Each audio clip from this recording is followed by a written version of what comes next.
Well, hello, General Hospital Daily Recap fans. Today's daily recap is for Monday, September the 22nd, 2025. Monday, September 2nd. Um, Not a lot happening because we already know everybody. They said pretty much it's going to be about 2 weeks worth of, you know, honoring Monica, tribute to Leslie Charlton's work. So it'll probably be the various people being told and, different things going on. But let's start with Nathan. Anna wanted him classified as a John Doe until they get confirmation on who he is. That was more at the beginning of the episode. Because, we get Elizabeth saying, "Have you heard any word on Maxie's condition?" Um, and and Lucas says, "No, I pretty much call every hour and there's no change." And then Dante said, "Should we notify somebody?" And Liz said, "You mean Britt?" And he goes, "Well, actually, no, I was thinking of Lisa Obret." you know. And Anna says, "No, wait, we don't know if that in fact is Nathan. Until we have more evidence, you admit him as John Doe, and then we could go from there." She already had her officer come in and take fingerprints, and they've got some DNA they got from him that they were going to run against the DNA database that they had for Nathan, at the PCPD. And towards the end of the show, the guy did call and say that it, in fact, was the fingerprints are matched to Nathan's fingerprints. They're waiting on the DNA results to come back. So Anna told Dante that, and they're like, "What could have happened? How could this be?" And Anna's like, "Look, just like his sister coming back from the dead, they're both the children of Cesar Faison. I wouldn't put anything at this point past them, right?" And it was so interesting because she's 100% right. My guesstimate is it's going to be Nathan, but with Cesar's memories. I read that in Comic Corner as well. Someone else felt the same way as I felt because this is going to be the controversy. He's Nathan, but his father was not a good guy. And since he's going to have his father's memories, he's not going to be a good guy either. And he's not going to bond with James or Maxie. They're not going to have him fall right into that groove. He's going to be a little villain, right? So anyway, y'all seen it in the camera. So that was interesting. At the end, we found out the fingerprints are a match for Nathan. Now let's get to my pictures. Britt walks into Bobby's, and Rocco and Charlotte were still waiting. They're waiting for Lulu. And as soon as she walks through the door, Rocco recognizes her and she sees him. So she kind of smiles and he stands up and he goes, "You're Britt Westbourne." And she says, "And you're Rocco." See, she's selective with who she calls him. She says Ben when she wants when Lulu is around, and she can hurt Lulu, right? So, um, she says, "Wow, and you have gotten so tall." And he says, "My mom says I'm still growing into my feet." And then Charlotte stands up. She says, "I'm his sister, Charlotte." And Britt looks at her. She says, "Charlotte, you too have grown." And she kind of put her, "I remember you when," yeah. See, Britt's been around, but she never staked any claims to Rocco, right? And so Charlotte says, "Well, listen, I'm going to go outside and wait for mom. And she looks at Rocco, unless you need me to stay here with you. He goes, no, I'll be fine. He says, and I won't be long. So she goes out and he's talking to Britt. And Britt says, I see you've been spending a lot of time with my mother. And he says, well, no, not a lot of time, but we have had conversations. We have spent some time together. And he goes, I've had, she was been answering some questions about you. And he goes, but I still have more. And she looked at him, she says, and I will give you all the answers that I can, you know. She says, I would love to tell you whatever I can tell you. And he looked at her and he goes, okay. He goes, but I mean, not tonight because I'm sure my mother's outside. So I've got to go. But in the meanwhile, while Rocco and Britt were talking, Charlotte's outside. Lulu comes running. Oh my goodness. I'm so sorry I'm late. You won't believe what happened. She goes, Mom, I've got something to tell you. Don't freak out. And Lulu looked at her, says, well, I already started doing that as soon as you said freak out, right? And she goes, Rocco is inside talking to Britt Westbourne.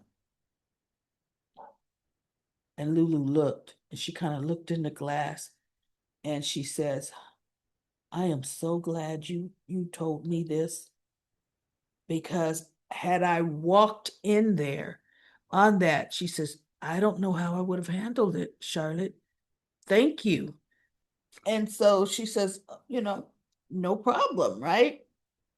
But pretty much Rocco was on his way out. But Lulu told her, she goes, Charlotte, you are so smart. I am so glad that you are my daughter. And I know Rocco is glad, happy, she may have said, happy that you're his sister. Charlotte just smiled, right? So Rocco comes out and he told Britt, I can't do it today, but another time. She says, okay, just anytime. And he walks out the door and Lulu says, Rocco, how did it go speaking with Britt? He says, it was okay. He said, but this has been a long day. I just want to go home. Right? Because they remember him and Charlotte have been out looking for Outback forever, right? So now let's get to Outback. It left with Geo and Emma kissing, and they kind of leaned out and looked at each other. And no, they were kissing, and then Lulu comes in and says, Cody, oh, and she sees him, she goes, oh, I am so, and they both kind of straighten up, right? And says, oh, I am so sorry. I am looking for Cody. And so Emma says, oh, Cody is, or Gio may have said, Cody's not here. And BOQ says, yeah, I see that. Right? And so she says, she sees Outback. What a cute dog. And she goes over there and she's petting Outback. And she says, um, this is Rocco's dog, Outback. And she goes, this is Rocco's dog. Oh, and so she really is petting her head and everything. And Cody walks in. She goes, yeah, Cody found her, or she found Cody. We didn't get a straight answer on that.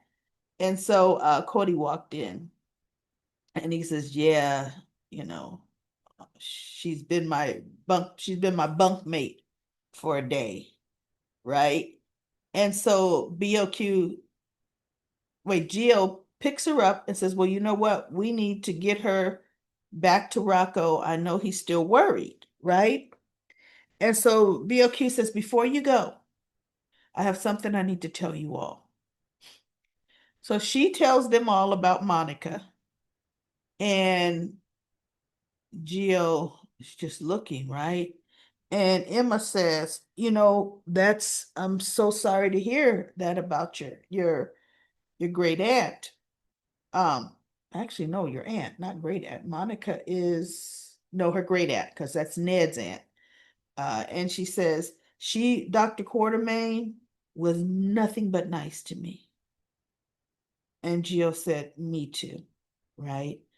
And so Cody says, I didn't interact with her a lot, but I know the impact that she had. She goes, Cody said, any given day in the morning, you could hear the little ones, um, Wiley, Amelia, and Scout when she was here, just running down the hall to get to Monica's room to say hi to Monica.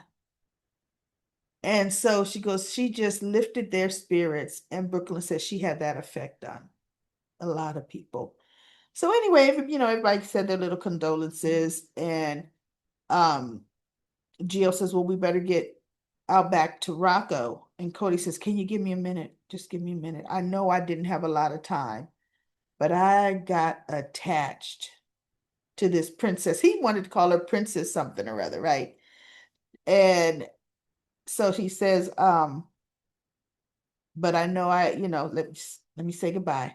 So she goes, he says, Princess, I'm going to miss you so much. It's been great having you here.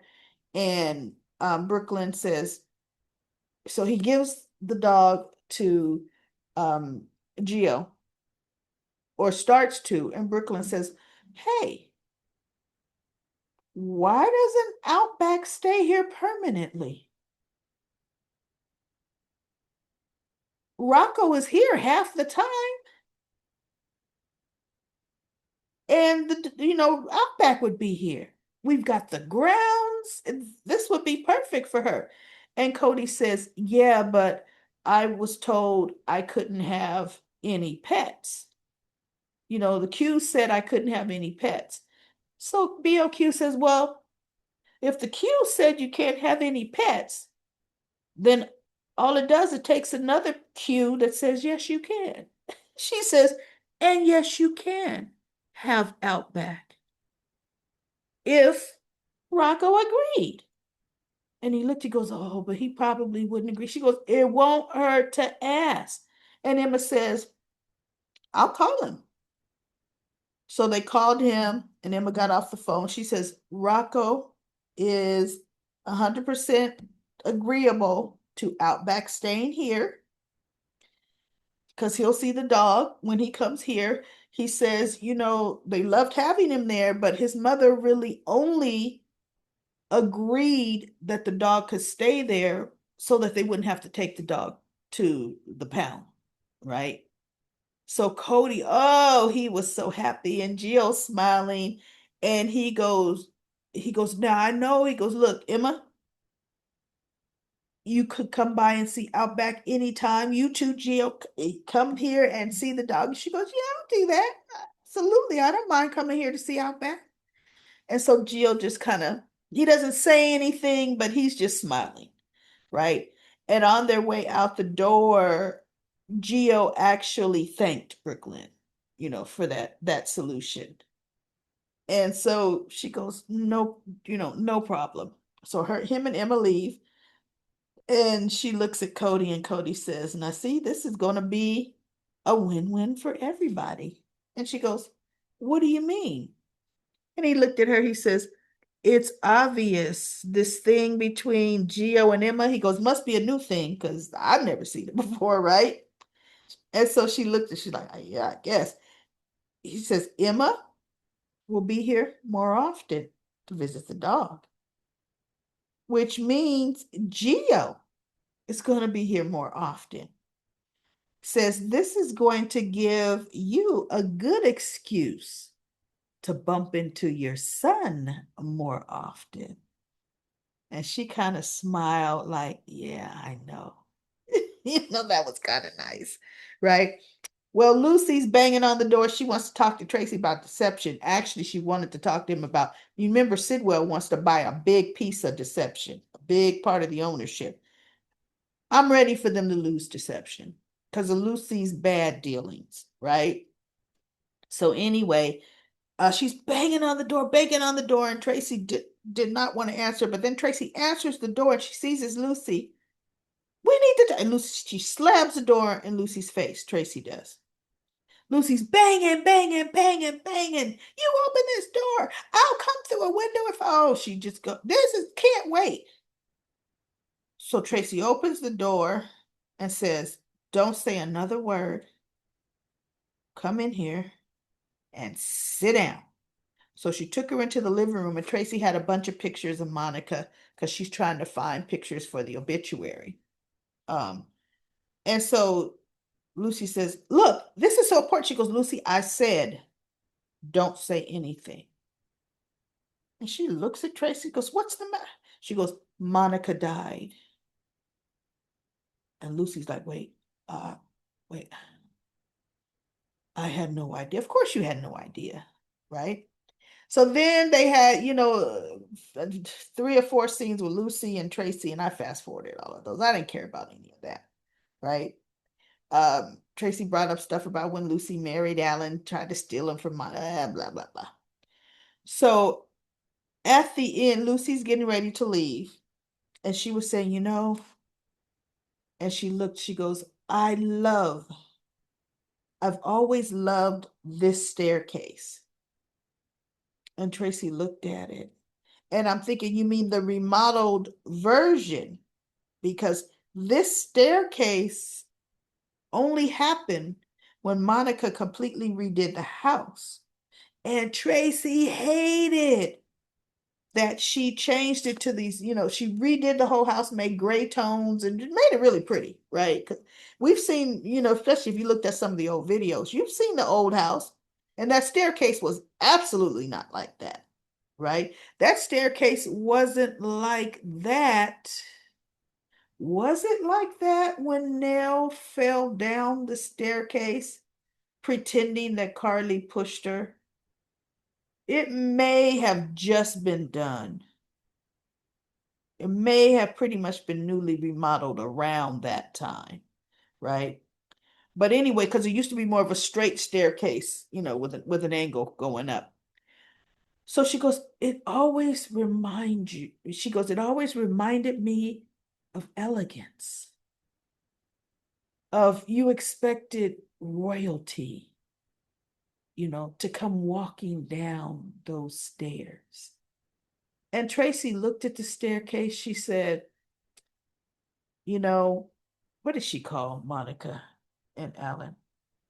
I'm just going to use the word an idiot just because I can't think of the exact word. She says, I felt my brother Alan was an idiot. And I felt Monica was an idiot too. She goes, because he always said he wanted a staircase befitting of Monica to come down. And in my mind, I was thinking, but I don't think he saw that. And correct me if I'm wrong in comment corner. I think Alan was already gone when Monica redid the house. I think she redid the house a few years, 1 or 2 years after Alan was gone because she wanted a whole fresh new look from the mansion, right? So anyway, Tracy looked and she goes, I was wrong. I was wrong about my brother, and I was wrong about my sister-in-law, Monica. And she's kind of glazing. So Lucy wanted to touch Tracy on her shoulder, but she was like, "Oh, no, I better not." Right? And she goes, "Bye, Tracy." And she walked out. Tracy walked over to the stairs and she was looking at the stairs and she was looking up like, kind of like, Monica, you gonna come down the stairs? Monica? I'm telling you, she broke down on those stairs and just laid on the stairs crying, everybody. And I started crying too. And I'm like, oh my God, portrait. She did, oh my goodness, man. Okay. Michael called Carly to Sonny's, and he went and told them about Monica. And they both said, "Oh, I am so sorry, Michael." And they were like, "Okay, what do you need?" First thing out of their mouth, "What do you need?" And he was saying how, you know, "How are you doing?" He goes, "I think I'm still in shock." Said, when I went home, Jason told me about an hour ago." And Carly says, "And how's Jason?" And Michael says, he's holding up for the most part, but I told him and Tracy I would handle the funeral home." And Michael got a phone call from the funeral home, so he stepped away. And Sonny and Carly's looking like, "Oh my goodness." So he walks back and he says, "They're gonna have to call me back, and we're gonna go over some more of the arrangements, but some things I want to check with Tracy." And he goes, "I haven't even told the kids." And so Carly says, and Sonny says, you don't have to tell them tonight." Carly says, "No, you need to take care of you." She goes, "As a matter of fact, no," she goes, "You need to let us take care of you tonight, Michael. You are always so busy taking care of everybody else. You let your parents take care of you tonight." And then the next scene that they showed them with him, it kind of looked like they had hot dogs on their plate. Like, what they eating? Right? It looked like some hot dogs. Just, and they were talking. What I liked was the fact that they didn't try to sugarcoat. "Oh, we love Monica. We get no." They let Michael talk. And so he says, "Monica and we talked a lot about the custody battle, over me." And Cardi looked at Sonny and he looked at her and he goes, "Yeah, I bet she sure didn't have good things to say about us." Right? And he goes, "No, she didn't." He says, "But we talked a lot more about custody because I'm going through custody with Wiley and Amelia. And she understands how important it is for me to keep them safe." And Grandma said that she feels a large part of who I am, the man I am, was due to you two. And they looked at each other and they said, "She said that." Right? And he said, "Yeah." So he goes, she doesn't have the same, or she did not have the same animosity towards you two in recent years, but you were never going to be on her guest list." And they kind of smiled, right? They're like, "Yeah, no, I know we wouldn't," right? So that was a cute scene. Them taking care of Michael and sitting there as his parents. And then the last scene to talk about was, let's see, BOQ, Britt, was it? Oh, Lulu. No, no, no. Let's go back. Britt goes up to her room, and there's this black box with a red rose, a red ribbon bow on it, not a rose, a bow on it. So she goes over to her bed. She kind of smiles. I'm thinking she was thinking that was from Jason. And she goes over and she opens it and she looks and she drops the box on the bed. And when it came back, it showed her picking up the note out of the box. And that's that note, the bottom left. And what it says is, "Don't forget to take your medicine C," right? And it's those 8 vials of her medicine. So we know she has to take 1 injection every night. That's probably 8 weeks worth of her medication, because I'm sure if she goes through a vial a week, maybe a vial every 2 weeks. They gave, whoever sent this to her gave her a nice healthy supply of it. And I was looking at it, I was saying, Cesar,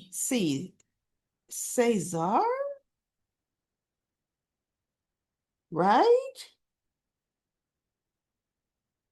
She knows who C is, I'm thinking. That's going to be interesting. At least now she can get her prescriptions filled and pretend like she's taking that stuff to keep her Huntington's at bay.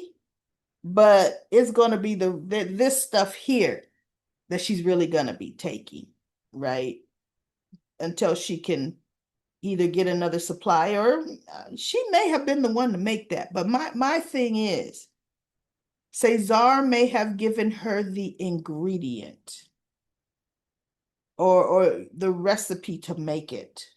Because let's face it, like I said, this man, when he died, had to be in his late 60s, early 70s. And he wasn't showing now one sign, one bit of it, right? So he would know that his daughter has it. And he's probably given this to her. Well, whatever. That's going to come out, but that's my deal. So Britt gets a knock on her door. She puts the medication away, but the bowl's left on the bed. And she opens the door, and it's Lulu. And Lulu says, I've come. She goes, look, Lulu, I'm tired. Get to the straight insults and threats so you can be gone. And she goes, no, I'm coming to compromise. I'm coming, to make peace. And Britt's like, really? And she says, Rocco wants to see you because he has some questions. And Britt just looked at her, okay. And she says, and no matter how I feel about it, I want what's best for my son. And she says, but we need to talk about ground rules and boundaries. Soon as she said that, Britt had to be Britt.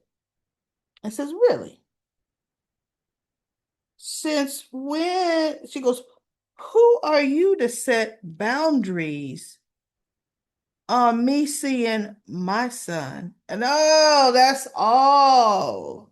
I said, oh, Britt, here you go. And Lulu said, your son? She goes, I was the one who carried him, gave birth to him, nursed him. Oh, she was really rubbing salt into the wound, right? And cared for him for 7 months of his life. And Lulu said, you were nothing more than a incubator carrying stolen goods. Oh, and so she goes, let's face it, Lulu. Those eggs, I mean, that embryo was just laying around in the freezer, in the cryo freezer. So without me, he wouldn't have been born. And she goes, Dante and I were going to get what do you mean? You stole our embryo, right? She knew she was wrong. She knows she's wrong, right? And so Lulu says, you know what? And you stay away from my son. And Britt looked at her, and I forget what Britt said, because she didn't say, I'll see him whenever I want.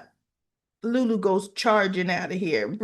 So as she's charging out the door, Britt is yelling before she slams the door. And his name is Ben. Oh, when she said that, Lulu's face, ooh, she was seeing red. Running out of there. Now, Britt it's funny. They're making Britt be her original Britch self, right?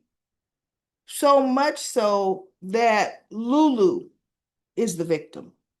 Well, in real life, well, not real life, in real General Hospital life, Lulu and Dante were the victims. Britt stole their embryo, right? There's no way around that scenario that Britt and Obret were wrong with what they did. Okay. But, we're so busy with Lulu being Lulu with her grudges, Lulu trying to get back at Brooklyn, Lulu this, Lulu that. Lulu is now realizing her real arch nemesis is back. And not so much back. Britt, when Lulu was out of her coma, Britt was around. But remember, Britt went to jail. Britt was in and out of GH, right? And I think when Britt came back to GH this last time and was co-chief of staff, Lulu was in her coma, right? So, that whole time period, they kind of missed each other. But now Lulu's getting a taste of an enemy, and an enemy that's older than her, and an enemy that plays very vicious games. See, with Brooklyn was closer to her age, and she could play this high school jealousy thing with Brooklyn, and Britt ain't her age, and Britt can run circles around her with her deviousness, right? So anyway, I'm to me, you all know how I feel about Lulu. Lulu deserves some just desserts, but Lulu doesn't deserve what Britt is gonna do to her or trying to do to her, right? It was almost like, you know what, when Brooklyn did what she did and Rocco accidentally saw the paperwork, yeah, we all went back and forth on, BLQ did that on purpose. But that was pretty much to get back with what Lulu did with blowing up her life with Gio. So it was kind of tit for tat. But this Britt thing, woo, this is on a whole nother level. And BLQ had nothing to do with Britt coming back. Britt was supposed to have been dead, right? What BLQ, the domino effect of Rocco finding out, no one knew he would reach out to Obrecht, and he did, which brought Obrecht back to town.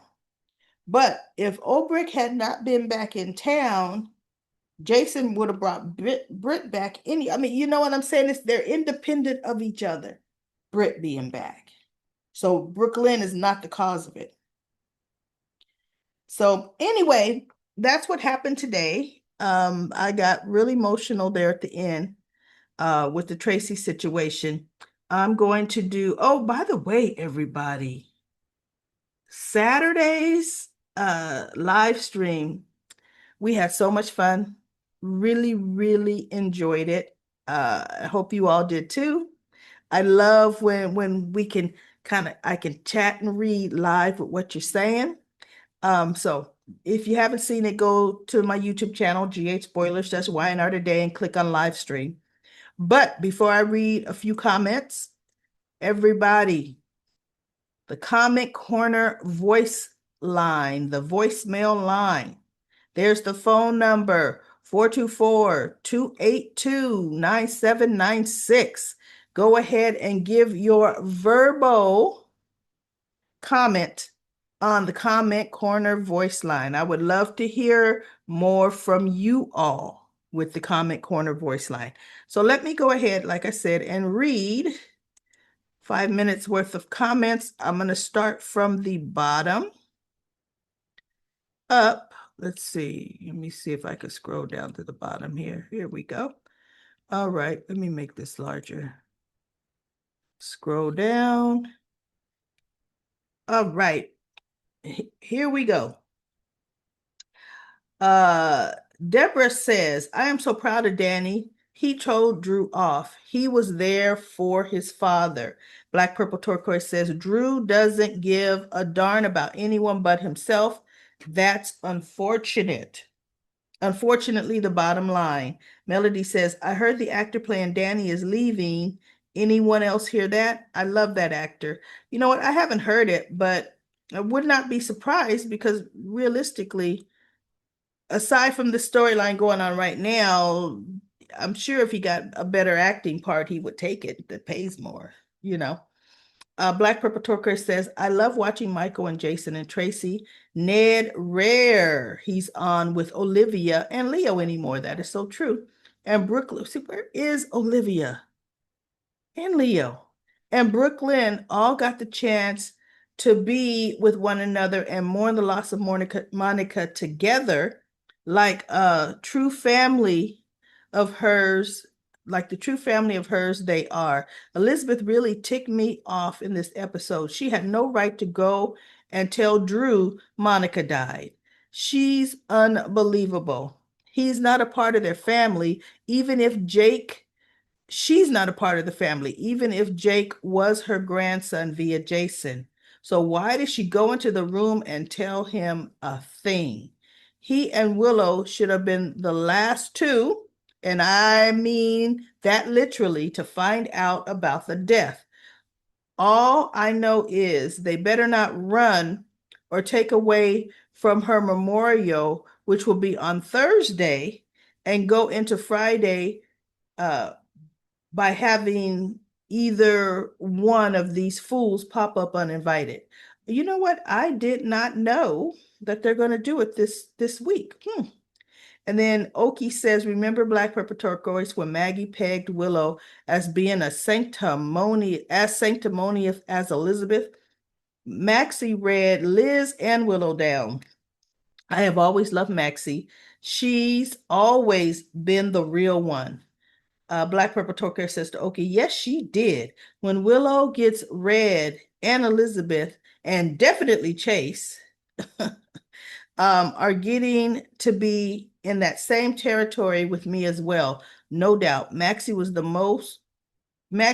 and most everyone else now knows her games and manipulations and won't fall for them anymore, as they should not. 100%.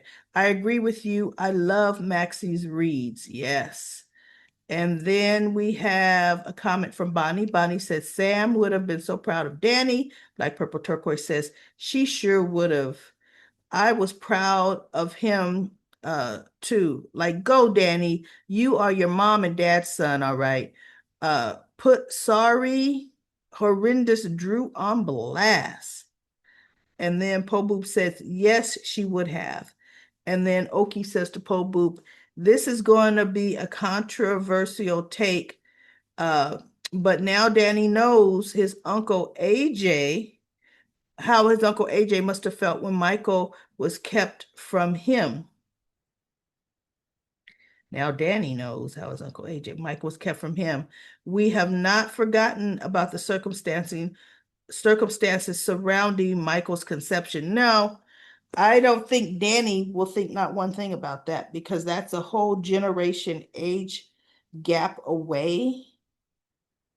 So no. Yeah, no, I don't think Danny will think about his uncle AJ, because Jason doesn't really talk about AJ.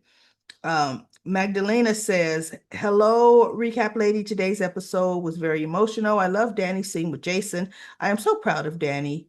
Way to go, Danny. They finally showed Ryan.